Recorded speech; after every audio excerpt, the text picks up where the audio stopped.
Welcome to Kinda Keto with Donna. I am so excited today because I have been dying to try something and I'm finally getting around to doing it. I found this Lupin flour and I really wanted to make some pasta with it. So come along with me and see how it turns out.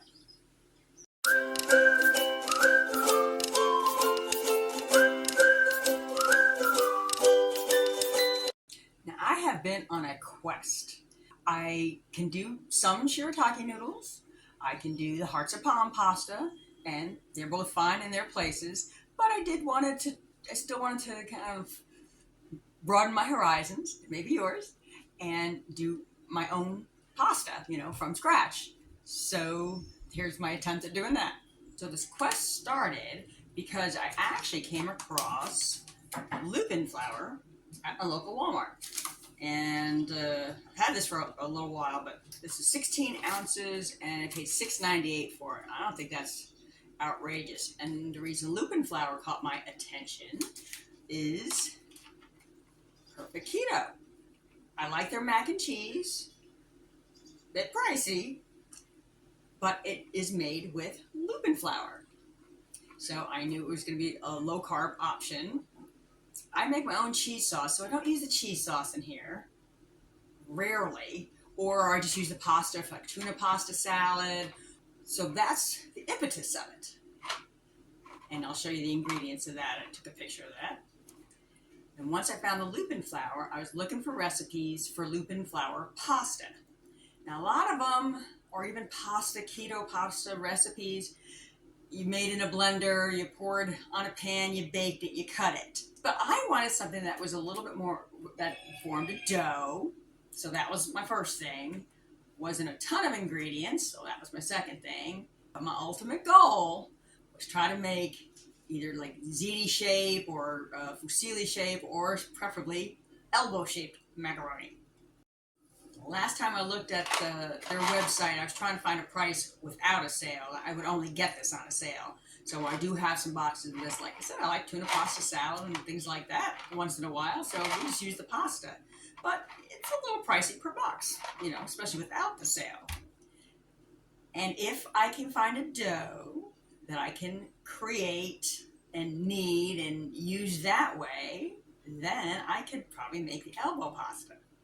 And in my Amazon account, on my wish list, I have extractor that you can make a whole bunch of different pasta shapes with, which I'm very excited about.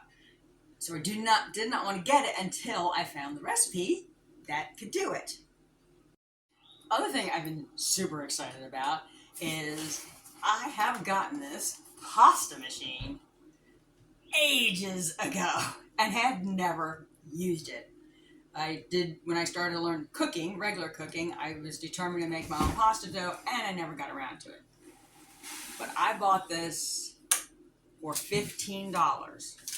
It's a hand crank one, but it's $15 at Ross. I still have the original receipt because it's been in the bag in my cabinet. I think it was like 2014.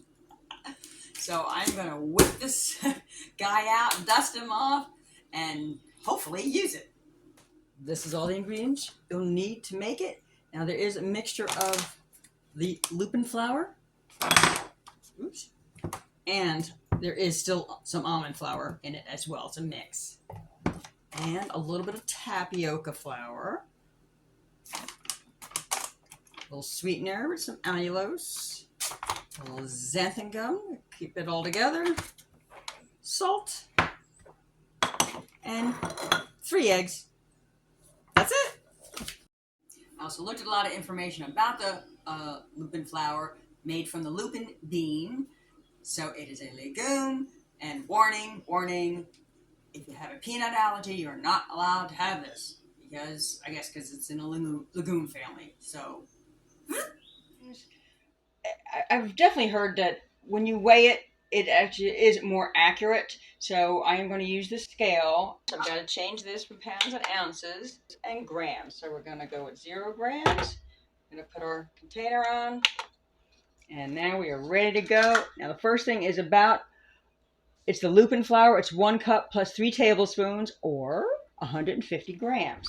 Once you have all your dry ingredients in your bowl, you're going to whisk it really good. All the measurements are going to be in the description link. And this recipe is from fatkitchen.com. So I'm doing it just the way they tell you to do it. So once that is fully mixed up, just make a little well, kind of like traditional pasta. And we got 3 eggs, and they need to be room temperature. So you're going to pop them in the center. So break up with a fork first and kind of whisk them in the middle. And then once you whisk that, you're going to just slowly bring in a little more flour, a little more flour. This is so exciting. And it is going to get thicker and thicker, obviously, as you go along. We are making a dough. And once we can't use the fork anymore, then we will switch to our hands, which is why I have gloves on. I think we're about ready to ditch the fork. And so there might be still some flour. It doesn't get all the way incorporated, but that's okay. Okay, once you've got as much as you can do in the bowl, you're going to mix to kneading it on the counter, and they highly suggest using a silicone mat. I just happen to have one. So we're on the mat, and then this is also like a traditional dough. When you knead dough, you kind of squish it down, fold it over, squish it down, fold it over. Doing all of this to me makes it really feel like a traditional pasta, because this is how you would do it. You do the well, you do the kneading, and then just going to keep on folding over and keep on kneading. So that probably just takes about a couple of minutes until it's nice and smooth. Just think of the dishes you're going to make with it. Listen to some Italian music for inspiration. Or at least some Italian singers, maybe some Dean Martin, Frank Sinatra. I incorporated all the flour, the little that was left in the bowl, I put in here. And that looks smooth. See, it's not dry. Yeah, here we go. For now, all we're going to do is wrap it up tightly. Do some saran wrap. Okay, voila. And we're going to let this rest 15 to 30 minutes. I got this recipe from fatkitchen.com, and it sounded like a perfect thing for me, that it makes a dough ball, that you can cut it in different ways, and you can even dry it and store it. And that was a big thing for me too. So then I can make a bunch. Well, here comes the best part, using my pasta machine. Now I want to make fettuccine, but you have to start by thinning out the strips with the big rollers. You start with the highest number, pass it through, reduce the number, and pass it through again. I'm going to cut the dough into 4 strips and then tightly wrap what I'm not using. Here's my little log. You need to roll out the strips between 2 pieces of parchment paper. Well, not sticking to anything, so that's good. Here's my first strip.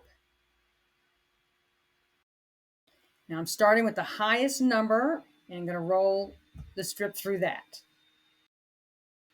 And you want to roll it out enough so it can fit, hand roll it out enough so it will fit through the roller. Attach the handle and crank it to the right. Oh, here we go. This is so exciting.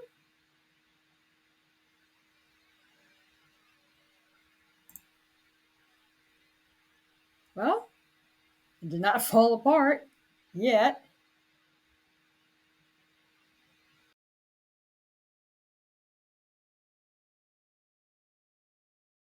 Okay, now I'll lower the number of the roller and pass it through again.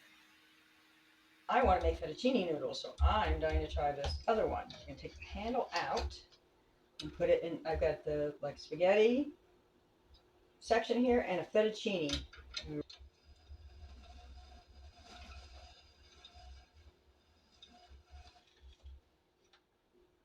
Look at that.